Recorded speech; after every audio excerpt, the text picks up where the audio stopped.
Hello, I'm Rabbi Johanna Potts with a story to tell called Even Higher. It's also known as If Not Higher, and it's a story by I.L. Peretz. This version was adapted by Eric Kimmel. Every year, during the days before Rosh Hashanah, the rabbi of Nemirov disappeared. He wasn't in his house, he wasn't in the synagogue, he wasn't in the market. Where was he? The people of Nemirov thought they knew. They were certain the rabbi went to heaven. Where else would he go? Everyone knew that on Rosh Hashanah, God opens the book of life and decides the fate of every living soul for the coming year.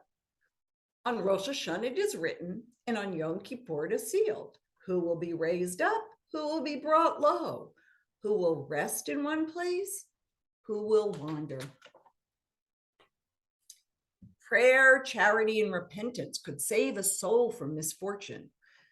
There were so many souls in need of forgiveness and so little time for their prayers to be heard and their good deeds to be recorded. So, of course, the rabbi went to heaven to beg and plead with God to forgive each soul. And God listened because the rabbi of Nemirov was a great and holy man. Now, it happened that a Litvak came to town. A Litvak is what we call a person from Lithuania. I'll just tell you, my grandfather was a Litvak. But the word means more than that. It means a scoffer, a doubter, one who does not believe in miracles. This Litvak was a true Litvak, a complete skeptic. You mustn't think he was not religious. No, he was a pious and learned man. But whenever someone in town talked about a miracle he had seen with his own eyes, this Litvak would quote from the writings of 10 famous rabbis, proving that it could not have happened. So naturally, when the people of Nemirov talked about their rabbi going to heaven, the Litvak refused to believe it. The Bible teaches that only Enoch and Elijah went to heaven in their lifetimes. Are you saying that your rabbi is as great as Elijah? Scoffer. All we know is that our rabbi goes to heaven before Rosh Hashanah. If he doesn't, where else does he go?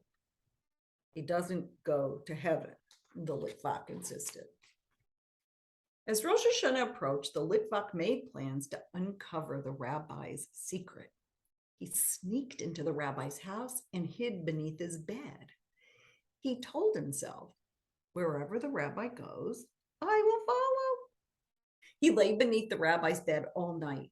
Never had he heard such sighs, such groans. It was as if the rabbi was carrying all the sins of the world on his shoulders. 2 hours before dawn, the rabbi got up. He washed, said his morning prayers, then went to his closet. The Litvak watched as the rabbi put on the rough homespun clothes of a peasant. A linen blouse and trousers, tall boots, a wide leather belt, a long woolen coat, and a greasy sheepskin cap. The rabbi tied a rope around his waist and walked out the door. The Litvak followed, stepping quietly on tiptoes.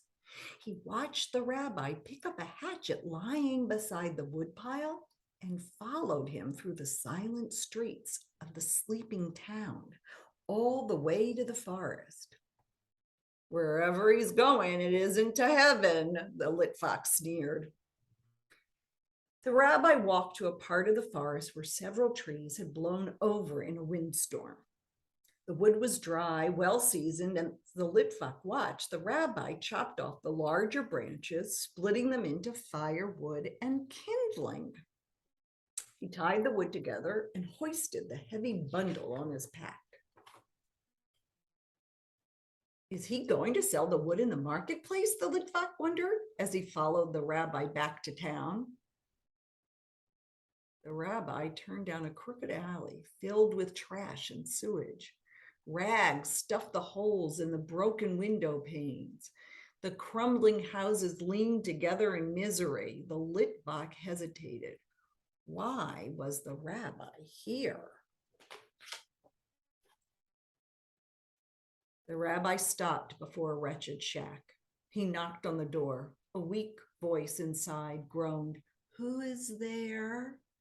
"Hey, old girl, who do you think it is? It's your pal Vasily, the woodcutter. I got some prime wood for you. It'll burn like the devil in your stove." The Litvak was shocked. How could a rabbi, a holy man, talk in such a crude manner? "Go away," said the person inside. "How can I buy any wood? I'm old, I'm sick, I don't have any money." The rabbi pushed open the door. The Litvak looked through the window. He saw an ancient woman, thin as a stick of kindling, lying on the floor. "Of course you're sick, Grandma," the rabbi said, dropping the bundle. "This house is freezing. Get a good fire going and you'll feel better. Look, I got stove wood and kindling, only 6 kopecks for the bundle." "Don't tell me you don't have that." "I don't." "So you'll pay me later. Don't you think that mighty powerful God you pray to can't somehow come up with 6 crummy pennies to help a poor old woman buy firewood?" "All right, leave the wood. But how am I going to light it? I'm too sick to get out of bed." "Silly girl, I'll light you such a fire you'll jump up and dance." As the Litvak watched, the rabbi arranged the wood and the kindling in the stove. He struck a match and sang in a low, sad tone, "Let's go, buddies, up the road. There's a tavern waiting." As the flames rose and the kindling caught fire, he sang louder in a louder voice, "Light a fire on the stove, all our pals are singing." The wood began to crackle, heat filled the room, sparks rose from the stove to float in the air like dancing balls of light, and Vasily the woodcutter, who was really the rabbi of Nemirov, pulled the old woman from her bed on the floor and whirled her around in a circle. Together they began to dance. Litvak did not wait to see more. He ran through the streets until he reached his room. There he remained for 3 days. The Litvak became a follower of the rabbi of Nemirov that Rosh Hashanah. He remained one for the rest of his life. Never again did he scoff at miracles.